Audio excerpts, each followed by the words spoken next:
Hello, Stallions. Today you are going to be completing an application problem.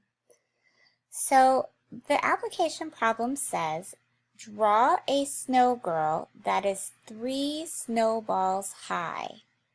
Next to her, draw a snow boy with 1 less snowball. How many snowballs are in your snow boy? Compare your pictures with your friends. So boys and girls, in this square, they want you to draw your snow girl that has 3 snowballs high.